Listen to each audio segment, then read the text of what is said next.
കേരളത്തിലെ ക്രിസ്ത്യൻ മുസ്ലിം വിഭാഗങ്ങൾക്കിടയിൽ വലിയ അകൽച്ചയാണ് ഇപ്പോൾ നിലനിൽക്കുന്നത്. ലവ് ജിഹാദ് വിവാദവും ഹലാൽ ഭക്ഷണ വിവാദവും പോപ്പുലർ ഫ്രണ്ട് മുന്നോട്ട് വെച്ച പൊളിറ്റിക്കൽ ഇസ്ലാം എന്ന ആശയവും ഇപ്പോൾ മുനമ്പം വിവാദവും വരെ ഈ അകൽച്ച ഓരോ ദിവസവും വർദ്ധിപ്പിക്കുന്ന ഘടകങ്ങളാണ്. ഇതിന്റെ രാഷ്ട്രീയ നേട്ടം കൊയ്യുന്നത് സംഘപരിവാറാണെന്ന് തൃശ്ശൂരിലുണ്ടായ BJP സ്ഥാനാർത്ഥി സുരേഷ് ഗോപിയുടെ വിജയത്തിലൂടെ നാം മനസ്സിലാക്കിയതാണ്. അതുകൊണ്ട് തന്നെ ഈ വളരെ കരുതലോടുകൂടിയാണ് ഇത്തരം വിഷയങ്ങളും വിവാദങ്ങളും ഉണ്ടാകുമ്പോൾ വിവിധ രാഷ്ട്രീയ പാർട്ടികൾ പ്രതികരിക്കുകയും ഇവയിൽ ഇടപെടുകയും ചെയ്യുന്നത്. കോൺഗ്രസിനെയും UDFനെയും സംബന്ധിച്ചാണെങ്കിൽ മുസ്ലിം ലീഗിന്റെ മുന്നണിയിലുള്ള സാന്നിധ്യം തന്നെ ഈ അപകടം വളരെയധികം വർദ്ധിപ്പിക്കുന്നു. എന്നാൽ വിഷയത്തിൽ മുസ്ലിം ലീഗ് കൈക്കൊണ്ടിട്ടുള്ള പക്വപരമായ നിലപാടാണ് UDFനും കോൺഗ്രസിനും പലപ്പോഴും ആശ്വാസമായി തീർന്നത്. മുനമ്പത്തേത് വഖഫ് ഭൂമിയാണെന്ന നിലപാട് തങ്ങൾക്കില്ല എന്ന് മുസ്ലിം ലീഗിന്റെ പരമോന്നത നേതാവായ സാദിഖ് അലി ശിഹാബ് തങ്ങൾ തന്നെ വ്യക്തമാക്കിയിരുന്നു. പാലക്കാട് ഉപതെരഞ്ഞെടുപ്പിന്റെ സമയത്ത് ഈ വിഷയം ആളിക്കത്തിച്ച് വർഗീയ ധ്രുവീകരണം ഉണ്ടാക്കി രാഷ്ട്രീയ നേട്ടം കൊയ്യുവാനുള്ള സംഘപരിവാർ നീക്കങ്ങളെ ചെറുക്കുവാൻ തങ്ങൾ നേരിട്ട് വരാപ്പുഴ അതിരൂപതയുടെ ആസ്ഥാനത്തെത്തുകയും മുനമ്പത്തെ തങ്ങളുടെ നിലപാട് വ്യക്തമാക്കുകയും ചെയ്തു. PK കുഞ്ഞാലിക്കുട്ടിയും പാണക്കാട് സാദിഖ് അലി ശിഹാബ് തങ്ങളെ ഈ സന്ദർശന വേളയിൽ അനുഗമിച്ചിരുന്നു.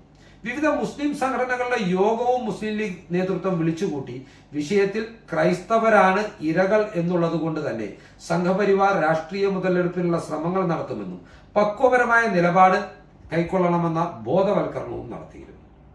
ഈ പശ്ചാത്തലത്തിൽ തന്നെയാണ് പ്രതിപക്ഷ നേതാവ് VD സതീശൻ പലയാവർത്തി മുനമ്പത്തെത്തി മുനമ്പത്തേത് വഖഫ് ഭൂമിയല്ല എന്ന നിലപാട് കൈക്കൊണ്ടിട്ടുള്ളത്. UDFന്റെ പൊതു നിലപാടായിട്ടാണ് ഈ നിലപാടിനെ അദ്ദേഹം അവതരിപ്പിച്ചത്. എന്നാൽ ഇപ്പോൾ UDFനുണ്ടായിരുന്ന സമാധാന അന്തരീക്ഷവും UDF വിഷയത്തിൽ നേടിയെടുത്ത രാഷ്ട്രീയ മേൽക്കൈയും പാടെ തകിടം മറിച്ചുകൊണ്ട് മുസ്ലിം ലീഗിലെ ചില തീവ്ര നിലപാടുകാർ രംഗത്തെത്തിയിരിക്കുകയാണ്. KM ഷാജിയും ET മുഹമ്മദ് ബഷീറുമാണ് പാണക്കാട് തങ്ങൾ മുൻപോട്ട് വെച്ച പ്രതിപക്ഷ നേതാവും UDF ചെയർമാനുമായ VD സതീശൻ മുൻപോട്ട് വെച്ച നിലപാടിനെ പാടെ തള്ളിക്കൊണ്ട് രംഗത്തെത്തിയിരിക്കുന്നത്. മുനമ്പത്തേത് വഖഫ് ഭൂമി തന്നെയാണെന്നാണ് ഈ രണ്ട് പ്രധാനപ്പെട്ട മുസ്ലിം ലീഗ് നേതാക്കളും ആവർത്തിച്ചിരിക്കുന്നത്.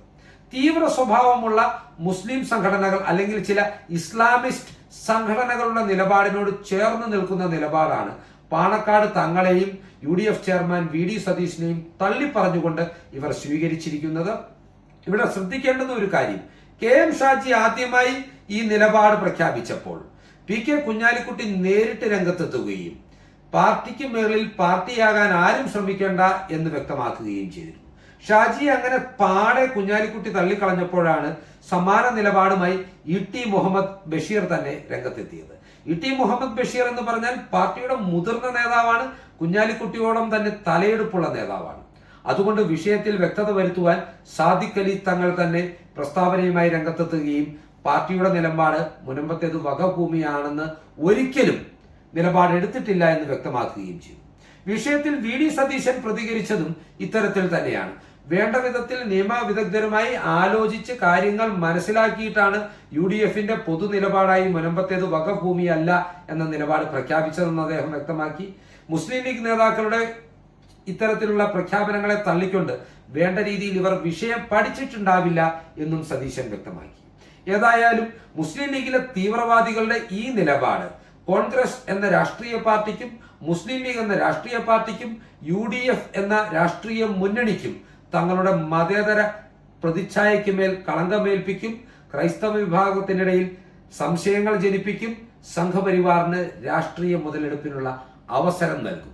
ഈ ചിന്തകൾ കോൺഗ്രസ് അണികൾക്കും നേതാക്കൾക്കും നിങ്ങൾക്കുമായി പങ്കുവച്ചുകൊണ്ട് ഈ വീഡിയോ ഇവിടെ അവസാനിപ്പിക്കുന്നു. നന്ദി.